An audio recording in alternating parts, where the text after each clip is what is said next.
उत्कृष्ट सामुदायिक विद्यालयको पहिचान स्थापित गराउन सफल ज्ञानोदय माध्यमिक विद्यालयमा अध्ययनरत सिभिल इन्जिनियरिङ तहका विद्यार्थीहरूले आफ्नो प्रयोगात्मक कार्य अन्तर्गतको on the job training OJT कार्यक्रमको प्रस्तुतिकरण सोमबार सम्पन्न गरेका छन्। विभिन्न लौहप्रतिष्ठित व्यक्तित्वहरूको उपस्थितिमा विद्यालयमा आयोजित एक कार्यक्रमका बीच उनीहरूले आफ्नो कार्य अनुभवसहितको प्रतिवेदन प्रस्तुत गरेका हुन्।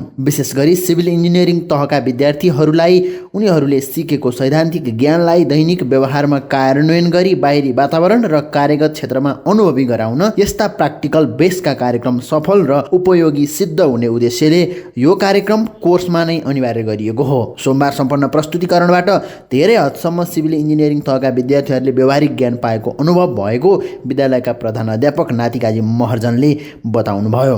कार्यक्रममा विद्यालय व्यवस्थापन समितिकी अध्यक्ष उर्मिला माली सहित बागमती प्रदेश परीक्षा व्यवस्थापन कार्यालयकी प्रमुख जयन्ती सत्याल, शिक्षा विकास तथा समन्वय इकाइ काठमाडौँका प्रमुख नन्दलाल पौडेल, काठमाडौँ महानगरपालिका शिक्षा विभागका शिक्षा अधिकृत रामप्रसाद सुवेदी, शिक्षा विकास तथा समन्वय इकाइ काठमाडौँका अधिकृत फणिन्द्र प्रसाद घिमिरे, महानगरपालिका शिक्षा विभागका अधिकृत मोतीराज खनाल, इन्जिनियर सुरेन्द्र महर्जन सहित विशिष्ट व्यक्तित्वहरूको उपस्थिति रहेको थियो। यो भिडियोमा आज हामी कार्यक्रममा विद्यार्थीहरूले देखाएका प्रस्तुतिका झलकसँगै उपस्थित विशिष्ट व्यक्तित्वहरूले राख्नुभएको धारणा र विद्यार्थीहरूको अनुभव समेट्ने प्रयास गर्दैछौँ। आजको हाम्रो यो ओजिटी प्रेजेन्टेसनमा हामीले आफ्नो टेक्निकल स्टडी सिभिल इन्जिनियरिङ 9 देखि गरेको सिभिल इन्जिनियरिङमा हामीले के कस्ता कुराहरू सिक्यौँ, त्यो थ्योरिटिकल कुराहरूलाई हामीले प्र्याक्टिकलमा अब हामीले 6 महिनाको टोटल 12 पछि चाहिँ 6 महिना 10, 9, 10, 11 का 12 सबै गरेर 12 महिनाको हामीले ओजिटीमा के कस्ता कुराहरू सिक्यौँ, थ्योरिटिकल कुरालाई प्र्याक्टिकल लाइफमा कसरी उतार्न सक्यौँ, फिल्डमा कसरी व्यवहारिक भन्ने कुराहरू सिक्यौँ, जे जस्ता कुराहरू सिक्यौँ त्यसलाई चाहिँ आज हामीले प्रेजेन्टेसनको मार्फतबाट एनइबीबाट पनि व्यक्तित्वहरू आउनुभएको थियो। उहाँहरूको अगाडि हामीले आफूले जानेको कुराहरू, हामीले आफूले सिकेको कुराहरू चाहिँ एकदम इफेक्टिभ रूपमा चाहिँ प्रस्तुत गऱ्यौँ अनि उहाँहरूले पनि हामीलाई फिडब्याकहरू दिनुभयो, तिमीहरूले यति कुरा सिक्यौ, अझै यो कुरा प्र्याक्टिकल हुनुपर्छ।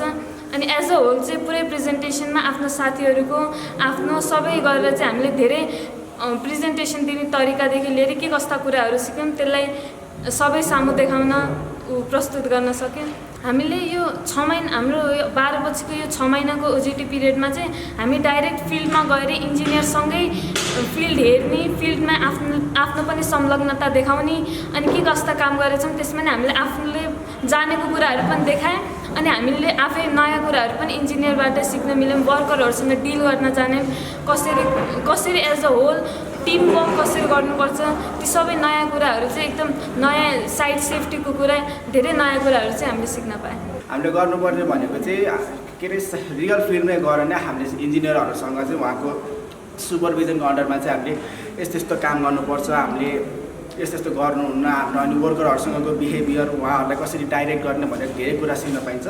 यो ओजिटीको मेन पर्पज भनेको चाहिँ जुन हाम्रो टेक्निकल नलेजहरू हुन्छ यो सिभिल इन्जिनियरिङको हाम्रो फिल्डमा, त्यो टेक्निकल नलेजहरू चाहिँ प्र्याक्टिकलमा कतिको एप्लिकेबल हुन्छ र त्यसलाई अझै कसरी मोडिफाई गर्न सकिन्छ भनेर चाहिँ यसले चाहिँ धेरै हेल्प गर्न सक्छ।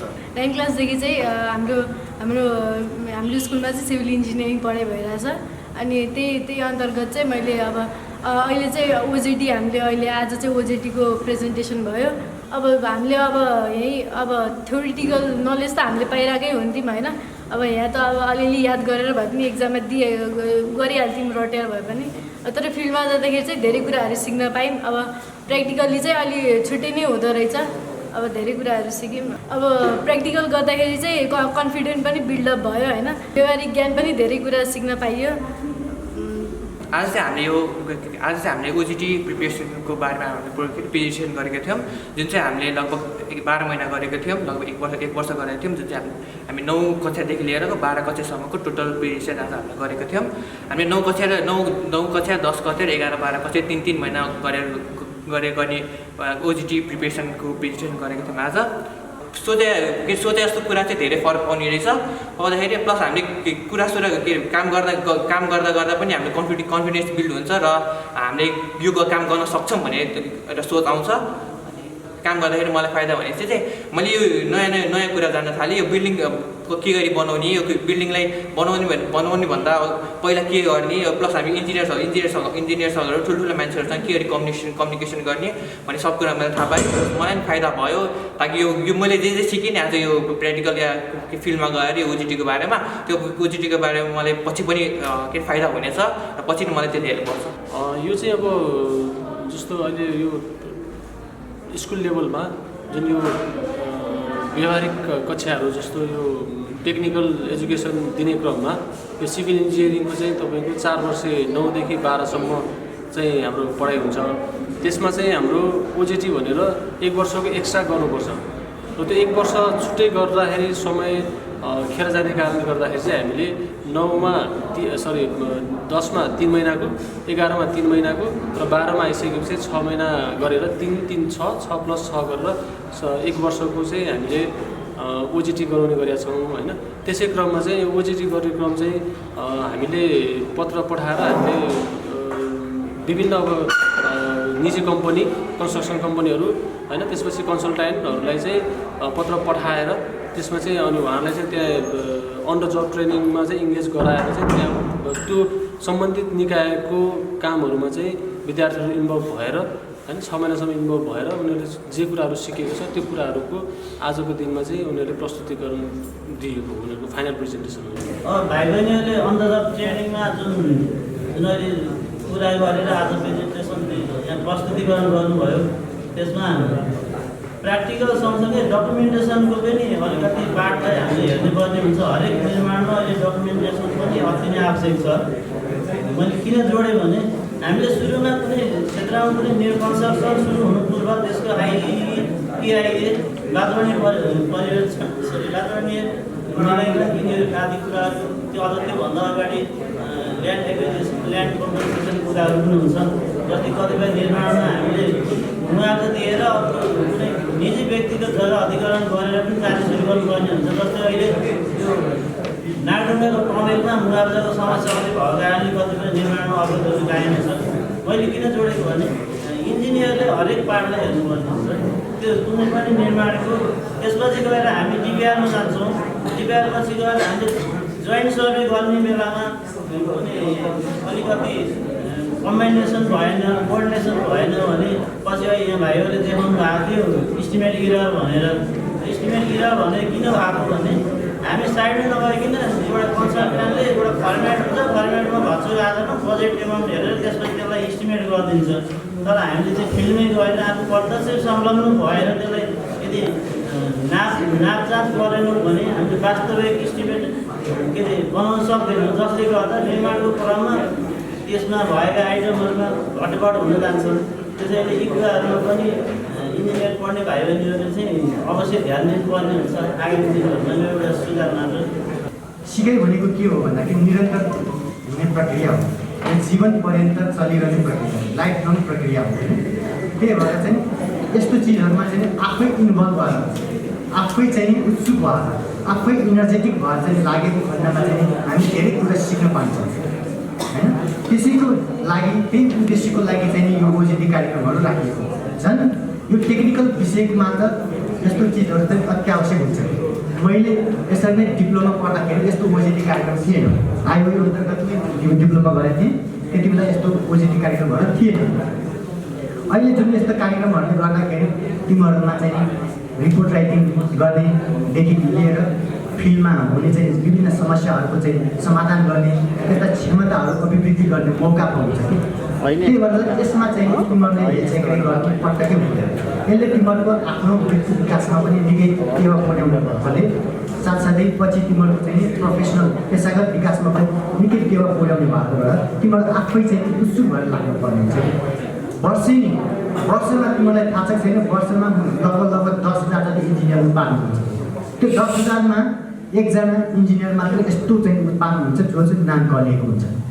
त्यही भएर तिमीहरूको उद्देश्य के हुनु पऱ्यो भन्दाखेरि म 10,000 जना उत्पादन भएको इन्जिनियर मध्येमा म फर्स्ट हुन्छु भन्ने चाहिँ त्यो उद्देश्यले चाहिँ पढ्नुपर्ने आवश्यक हुन्छ। तिमीहरूले जनशक्ति उत्पादन गर्ने हो, तपाईँहरू एक किसिमको त्यो मिस्त्री भन्दा मिस्त्रीलाई सिकाउने मान्छे हो भनेपछि त तपाईँले सबै जान्नु पऱ्यो होइन। अब हामी कहाँ के छ भने मिस्त्री इन्जिनियर भएपछि मिस्त्रीलाई सिकाउने मात्रै गर्ने, आफूले नछुने। मैले सोधेँ भने सग्लो इँटाको मात्रै गाह्रो लाउँदा भन्दा सग्लो इँटा र हाफ इँटा मिसाउँदाखेरिको गाह्रो किन बलियो हुन्छ भने म त इन्जिनियर है, हेर्नुहोस् है कुरा। सग्लो इँटा मात्रैको गाह्रो भन्दा सग्लो र हाफ मिसाएको गाह्रो बलियो हुन्छ भने मैले तपाईँले उत्तर दिन सक्नुहुन्छ यस विषयमा होइन? तर हजुरहरूको यस्तो यो पेसा हो जुन पेसाले तपाईँले गलत गर्नुभयो भने एकदमै धेरै मान्छेको ज्यान जान्छ। जस्तै हामी यहाँ बसिरहेको छौँ, यो बिल्डिङको कमजोर रह्यो भने हामी सबैलाई यसले नोक्सान गर्छ अथवा दोष गर्छ। त्यसो हुँदाखेरि यो पढाइमा गम्भीर हुनुपर्ने विषय प्र्याक्टिकल वर्क चाहिँ सक्षमता भन्छ क्या। सक्षमता भनेको कस्तो भने तपाईँले गरेको काममा त्रुटि चाहिँ बहुत कम होस्। सपोज गर्नुहोस् तपाईँको नर्सरी यहाँ सुई लिनुपर्छ, ब्लड लिनुपर्छ, उसले राम्रोसँग ब्लड लिन सक्दिएन भने त्यसको परिणाम के हुन्छ? हामी विश्वास गर्छौँ नि, आनन्दले ब्लड लिँदाखेरि कुनै मान्छेले सजिलै लिन्छ, कसैले लिँदाखेरि कस्तो दुखिरहेको हुन्छ है। त्यस्तै तपाईँको काममा पनि सक्षमता हुनको लागि अघि धेरै यहाँ प्रोजेक्ट वर्कमा आए, तपाईँहरू त्यो प्रोजेक्ट वर्कमा कति प्र्याक्टिकल काम गर्नलाई तपाईँहरू लाग्नुभयो? हेर्ने मात्रै गर्नु हो कि काम गर्ने पनि गर्नु हो भन्ने हाम्रो चासो। अर्को कुरा हामी तपाईँहरूको पढाइको गति क्वालिटी कस्तो भयो भन्ने विषयमा ओजेटीमा तपाईँले बढीभन्दा बढी सहभागिता गरेर तपाईँ बढीभन्दा सहभागी भएर त्यो ज्ञान जति हासिल गर्न सक्नुभयो त्यसले नै भोलि तपाईँलाई माथि बिई पढ्नलाई वा तपाईँलाई मात्रै कुनै काम गर्नलाई जिम्मा लाइयो भने त्यो काम सम्पादन गर्नलाई सजिलो हुन्छ। त्यसो भएर हामी आशा गरौँ अहिले डिप्लोमा के अरे सिटिबिटीको डिप्लोमा गरेकाले भन्दा हाम्रो 9-12 पढेकाहरूले आएको परीक्षाहरू सफलतापूर्वक पास गरेका देखिएको छ।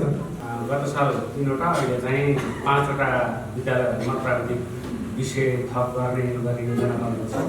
र अहिले एउटा हाम्रो नीति कार्यक्रममा रहेको विषय चाहिँ हामीहरूको महानगरभित्र जो पढ्दै हुनुहुन्छ उहाँ विद्यार्थी भाइ बहिनीहरूलाई हामीले काठमाडौँ महानगरपालिकाभित्र सञ्चालन हुने परियोजनाहरू अथवा कार्यक्रमहरू जो कन्स्ट्रक्सनका कुराहरू होला अथवा अरू विभिन्न विधाकाहरू छन् त्यसमा चाहिँ इन्टर्नसिप जस्तो गरेर इन्क्लुड गर्न सकिन्छ कि भनेर त्यसलाई प्रोत्साहन गर्ने भन्ने अहिलेको नीतिमा रहेको छ। अब त्यो कति हामी सम्भव छ त्यस्तो रह्यो भने यहाँहरूले चाहिँ गर्ने र सिक्ने त्यो कुरा सँगै होला, किनकि त्यो महानगरभित्रकै तपाईँहरू पनि प्रोडक्ट हो।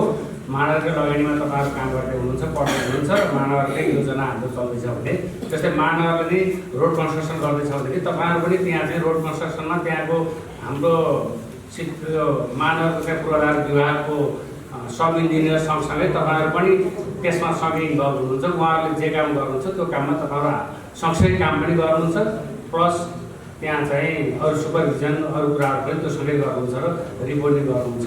र त्यो बापत चाहिँ तपाईँहरूले सर्ट एन्ड इन्टर्नसिप बापत चाहिँ केही खर्च पनि प्राप्त गर्ने त्यो किसिमले लिएर जान सकिन्छ कि भनेर महानगरले एउटा नीतिमा चाहिँ ल्याएको छ। अहिले बजेटिङमा सायद परिसकेका छैन होला, तर अहिले भनौँ भने पनि अर्को पटक चाहिँ हामीले त्यो कुरा हेर्दैछौँ। त्यो चाहिँ राम्रो पक्ष होला। त्यसो भएदेखि तपाईँलाई राम्रोसँग प्र्याक्टिस पनि गर्न पाउने अवस्था होला, यसमा पछि अवसर पाउनुहुन्छ होला।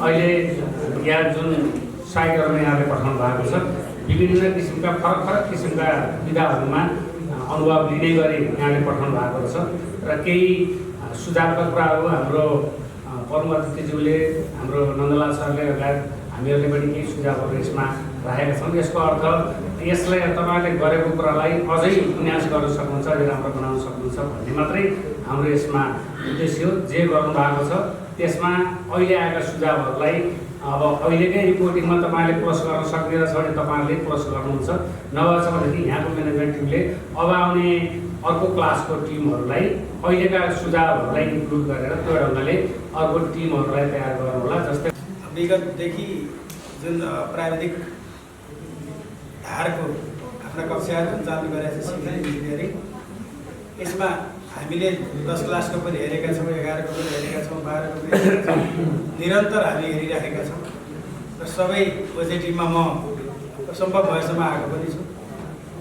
र भाइ बहिनीहरूको चाहिँ नि क्यापेबिलिटीमा धेरै हिजोको भन्दा सुधार भएको छ। अझै पनि यो जति गर्दै जान्छौँ त्यति सिक्दै जाने हो, गर्दै सिक्दै हो, ट्रायल एन्ड एरर। किनभने कोही पनि पर्फेक्ट भनेको चाहिँ नि हुँदैन। अब इन्जिनियरिङ फाल्ट त कहिले पनि पर्फेक्ट हुँदैन, किनभने अब अस्ति भर्खरसम्म कुनै पनि इन्जिनियरले थाहा नपाएको त के अरे ब्याङ्कभित्र हुन्छ अरे बम पड्काउँदा पनि नपड्किने ठाउँ बनाउँछ। थाहा छ नि तपाईँलाई? नेपाल राष्ट्रको बमले पनि नभत्किने ठाउँ बनाउनु पर्यो। अब नेपालको इन्जिनियरले कसलाई थाहै दिएन त्यो कुरा पनि हो। त्यसैले इन्जिनियरिङ भने यस्तो क्षेत्र अब नयाँ नयाँ चाहिँ टेक्नोलोजी अब विकास हुँदै जान्छ, नयाँ नयाँ पूर्वाधार बनाउनु पर्ने हुन्छ। त्यसैले उसलाई नयाँ चिज सिक्नै पर्ने हुन्छ। त्यो बेसिक अवधारणा एक थरी हुन्छ। बेसिक अवधारणालाई परिमार्जित गर्दै नयाँ संरचना बनाउँदै जाने हो। त्यसैले इन्जिनियर सिकारू। इन्जिनियरले मैले धेरै जानेको छु भनेर कसैले भन्यो भने त गलत हो, किनभने समयले उसलाई चाहिँ अब जान्न बाध्य बनाउँछ। अहिले जानेको कुराले भोलि पुग्दैन, काम गर्दैन। हिजो बेला तपाईँले देख्नु भने भूकम्प नहुँदा आएको थियो, 9x9 को पिलर भयो, काफी घर 2.5 तलाको घर गजब थियो। अब त्यो कसैले अर्को सोच्थ्यो, अहिले के सोच्न पर्यो? अब 12x12 बाइक सोच्न पाइयो। हिजो बेला नजानेको हो, अब अहिलेको चाहिँ जान्ने, हिजोको नजान्ने भएन। अब भूकम्प प्रतिरोधी बनाउन 12x12 को चाहिने रहेछ। हिजोको सिद्धान्त अब अहिले के भयो? गलत साबित भयो, कमजोर साबित भयो नि त। होइन, त्यसले हुने रहन्छ नि। किनभने अब नयाँ चिज आयो, माटो परीक्षण गर्नुपर्ने रहेछ, सिमेन्ट नै परीक्षण गर्नुपर्ने रहेछ। तपाईँलाई अर्को चिज सोध्न बिर्सेछु मैले। सिमेन्ट सामान्यतया कति समयभित्र प्रयोग गरिसक्नुपर्छ म्यानुफ्याक्चरिङ भएको? 2 महिना। हेर्नुहोस्, पर्फेक्ट युजको लागि सिमेन्ट म्यानुफ्याक्चरिङ डेटको 2 महिनाभित्र प्रयोग गरिसक्नुपर्छ। त्यसपछि 2 महिना थप्दा अब रेसियो चाहिँ थप्दै जानुपर्ने हुन्छ। हामीले हेर्दाखेरि यति सूक्ष्म चिज हेर्नुपर्छ नि। त्यहाँ जाँदा सिमेन्ट हेऱ्यो, कुन सिमेन्टको ब्रान्ड, त्यो टेस्ट भएको हो कि होइन, त्यो माटोको लागि ठिक हो कि होइन, वा त्यो स्ट्रक्चरको स्ट्रेन्थ अनुसार त ठिक हो कि होइन, पहिलो कुरा। त्यसपछि त्यो सिमेन्टको म्यानुफ्याक्चरिङ कहिले हो? ठिक समयमा बनेको प्रयोग गरेर चाहिँ पुरानो सिमेन्ट ल्याएर प्रयोग गरेर त्यहीँनिर फरक पऱ्यो क्या क्वालिटीमा। त्यस कारण एक सूक्ष्म सानो कुरा हुन्, तर सूक्ष्म कुराहरूलाई हामीले हेरेर हाम्रा संरचनालाई मजबुत बनाउनु पर्ने जरुरी छ। एउटा इन्जिनियरले यो बिल्डिङ सही किसिमले बनाएन भने हामी यहाँ बसिरहेका व्यक्तिहरूको अहिले कुनै प्राकृतिक प्रकोप केही भयो भने हाम्रो जीवन चाहिँ के छ? एउटा इन्जिनियरको हातमा छ। भनेपछि डक्टरको भन्दा पनि डक्टरले एउटा बिरामी जाँदाखेरि एउटा बिरामीको मात्रै केही होला, क्षय होला, तर हामीले अनेकौँ जनशक्तिहरू, अनेकौँ जनसमुदायहरूलाई लिड गरिरहेको हुन्छौँ र हामी अत्यन्त जिम्मेवार हुनुपर्छ भन्ने कुरो चाहिँ बोध गराउँछ। तपाईँहरू अत्यन्त जिम्मेवार हुनुहुन्छ। आजको कार्यक्रमबाट यो ओजेटी कक्षा 12 अध्ययन गरिसके पश्चात अन्तिम प्रस्तुतिकरण भनेको छ आज। यो पछि तपाईँको अझै सिकाइ चाहिँ सुरु भएको छ। मैले यहाँ राष्ट्रिय परीक्षा बोर्डका तर्फबाट बोल्दै गर्दाखेरि जस्तो व्यावहारिक अभ्यास नेपालमा हाम्रो कक्षा 10 पछि 3 महिना, 11 पछि 3 महिना, 12 पछि 6 महिना, या चाहिँ कक्षा 10 मा 3 महिना र 12 पछि 9 महिना, या चाहिँ 12 मा एकैचोटि 1 वर्ष पनि 3टा क्याटेगोरीमा गर्ने भनिएको छ। त्यो भएको हुनाले मैले यो यस विद्यालय परिवारलाई के पनि भन्न चाहेँ भने मैले मूल्याङ्कन गर्दाखेरि मैले मूल्याङ्कन गर्ने आधार भनेको कुन कुन समयमा को विद्यार्थीहरू सहभागी हुनुभएको र कसरी सिकाइ हासिल गर्नुभएको थियो। यो ओजेटी भनेको सिक्ने सिकाउने प्रक्रियामा कतिको उत्साहित हुनुहुन्थ्यो भन्ने कुराहरू हो। पहिलो संयोजकज्यूहरूलाई मैले के भन्न चाहेँ भने हामीले ओजेटीको उद्देश्य के हो र प्लेसमेन्टमा पठाउने विद्यार्थीहरूलाई प्लेसमेन्टमा पठाउँदाखेरि त्यहाँ कस्तो वातावरण छ, सिकाइ कसरी हासिल गर्न सक्छन् भन्ने कुराले त्यो प्लेसमेन्टको रोजाइले पनि एउटा चाहिँ लक्ष्य हासिल हुनसक्छ।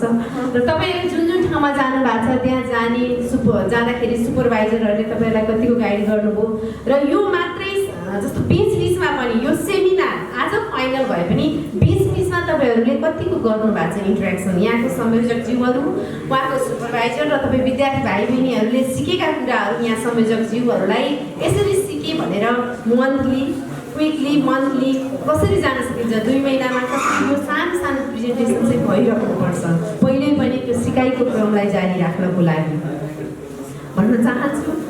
आज हामीले अन द जब ट्रेनिङ भनेर कक्षा 12 को प्रस्तुतिकरण र रिपोर्ट पेश गर्ने कार्यक्रम राख्यौँ। यसमा राष्ट्रिय परीक्षा बोर्ड, समन्वय इकाइ, शिक्षा विभाग, काठमाडौँ महानगरपालिका सबैतिरबाट प्रतिनिधित्व हुने गरी सबैको अगाडि राम्रोसँग विद्यार्थीहरूले प्रस्तुतिकरण दिए।